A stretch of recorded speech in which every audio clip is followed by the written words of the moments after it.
तो हिमांशु भाई, ये जो है भारत की भूमिका, मोदी सरकार की भूमिका, वैसे ही ब्रिक्स देशों के ऊपर आपने शायद परसों हमारी बात हुई थी, उसमें क्रिंक्स देशों की भी बात की थी आपने। तो ये जो ब्रिक्स ने किया है बैंक का अनाउंसमेंट, उससे अभी अभी भारत को तो वैसे ही सब लोग निकाल रहे हैं हमारी विदेश नीति के चलते हुए। तो आप इस बात को किस तरह से देखते हैं?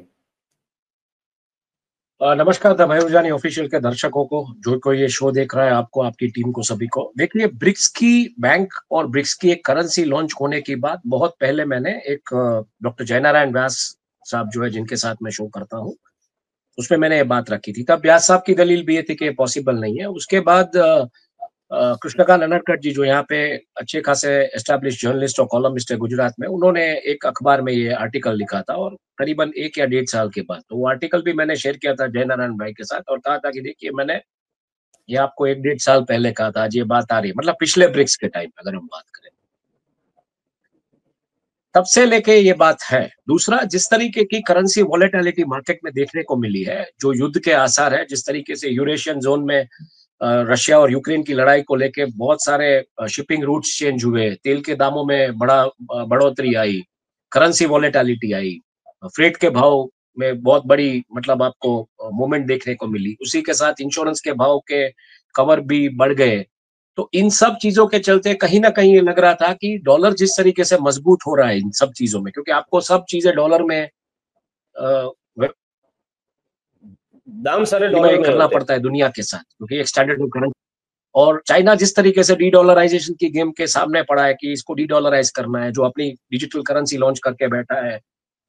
युआन को जिस तरीके से वो स्ट्रॉन्ग करना चाहता है, उसने सऊदी अरेबिया के साथ हाल ही में जो टाई अप किया पिछले 2 साल पहले, जहां पे सऊदी अरेबिया का जो पेट्रो डॉलर था, that is shifted to petro yuan. और युआन और पेट्रो के जो ऑयल फीचर्स है शंघाई कॉर्पोरेट, शंघाई एक्सचेंज पे, शंघाई स्टॉक एक्सचेंज पे, they are also back by yuan, and yuan in turn is back by gold. तो उस तरीके का जो युआन का जो स्ट्रेंथ है, तो डॉलर के पीछे क्या है? डॉलर के पीछे बबल है, डेट है, ये सब है। तो इस जो फाइनेंशियल वर्ल्ड में ये जो सब बातें होती है, जो लड़ाई होती है, उसमें कहीं ना कहीं युआन एक स्ट्रॉन्ग तरीके से वर्ल्ड रिजर्व करेंसी के तौर पे इमर्ज होना चाहता है, और डॉलर की गेम को खत्म करना चाहता है। ब्रिक्स एक अच्छा प्लेटफॉर्म है। अगर ब्रिक्स करेंसी लॉन्च होती है, डेफिनेटली युआन का दबदबा रहेगा। युआन का दबदबा क्यों रहेगा, ये भी मैं आपको समझा देता हूँ कि फिलहाल जितनी भी करेंसी है दुनिया में, उसमें अगर आप देखने जाए तो जो करेंसीज की जो बातें आ रही है फिलहाल, कि उसमें अगर हम देखने जाए तो ब्रिक्स की जो करेंसी है उसके साथ क्या हो रहा है। तो ब्रिक्स की करेंसी अगर आज आज मान लीजिए आप लॉन्च करते हैं, तो उसको बैकअप करना पड़ेगा आपको इकोनॉमिक बास्केट या गोल्ड के जरिए।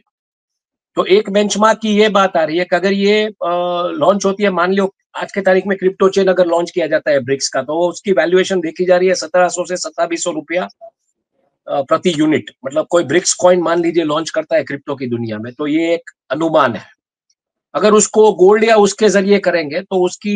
वैल्यूएशन मानी जाती है, मतलब गोल्ड जिस तरीके का 1 ग्राम का जो आज भाव चल रहा है 6,000 के आसपास, तो उसका वैल्यूएशन और पूरा का पूरा मिक्स बास्केट करके चलेंगे, तो उसका जो, अगर ये क्रिप्टो करेंसी फिजिकली लॉन्च होती है, मतलब ये तो एक कंजर्वेटिव फिगर, अगर फिजिकली इन रियलिटी लॉन्च होती है फिर, तो माना जा रहा है कि 1,000 से लेकर 10,000 तक वो जा सकता है रुपया प्रति यूनिट।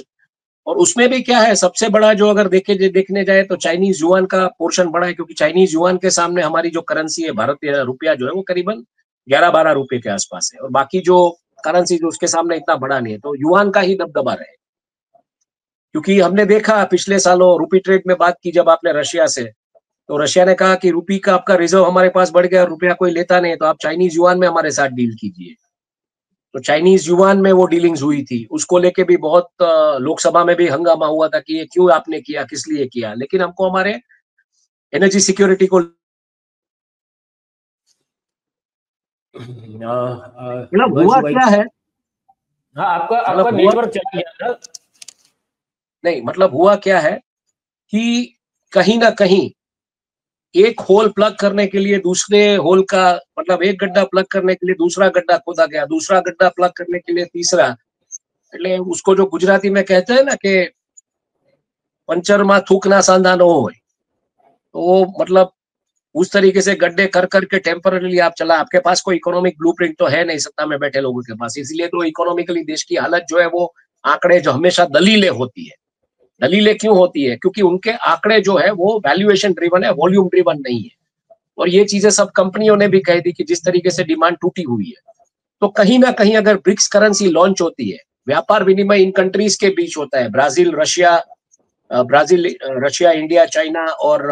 साउथ अफ्रीका, तो अच्छी बात है। तो कहीं ना कहीं डी डॉलराइजेशन को जोक मिलेगा, चाइना का करेंसी पावरफुल रहेगा और ब्रिक्स करेंसी लॉन्च होगी तो उसका जो वैल्यूएशन जो मैंने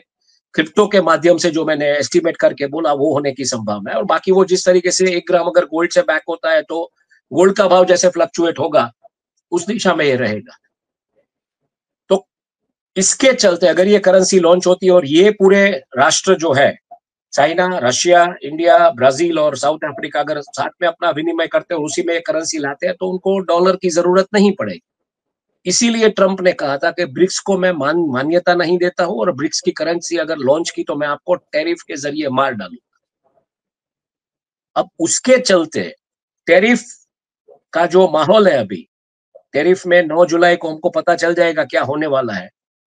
तो टैरिफ के चलते अगर ये खेल बड़ा होता है मान लीजिए, तो इन सब कंट्रीज के ऊपर या तो सैंक्शन लगेगा अगर ये करेंसी लॉन्च करते हैं। तो करेंसी मैं मानता हूं बिल्कुल जरूरी है,